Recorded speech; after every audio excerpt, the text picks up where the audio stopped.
एक छोटे से गांव में कुछ अजीब घटनाएं हो रही थीं।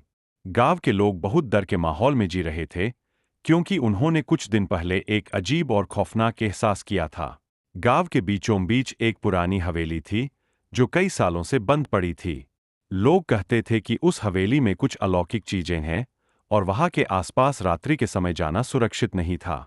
एक रात गांव के एक लड़के राहुल को अपने दोस्तों विक्रम और रानी के साथ हवेली के पास जाने का साहस हुआ। तीनों ने सोचा कि वे बस कुछ देर के लिए हवेली के आसपास घूमकर लौट आएंगे। लेकिन जैसे ही उन्होंने हवेली के गेट पर कदम रखा, एक अजीब सी ठंडी हवा महसूस हुई, जो उन्हें कांपने पर मजबूर कर रही थी। हवेली के अंदर से एक पुरानी आवाज सुनाई देने लगी, जैसे कोई पुराना गीत गा रहा हो। राहुल ने अपनी दोस्त रानी से पूछा, यह क्या आवाज है? रानी ने जवाब दिया, पहले भी मैंने यह आवाज सुनी थी। लोग कहते हैं कि यहाँ एक डायन रहती है, जो रात के समय लोगों की जान लेने आती है।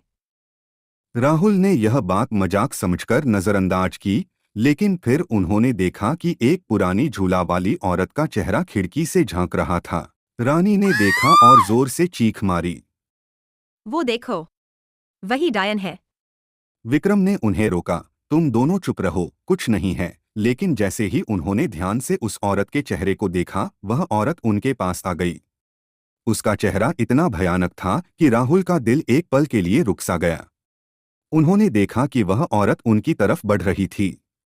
राहुल, विक्रम और रानी डर के मारे भागते हुए गांव के रास्ते पर दौड़े, लेकिन जैसे ही उन्होंने पीछे मुड़कर देखा, उन्होंने देखा कि वह डायन उनका पीछा कर रही थी।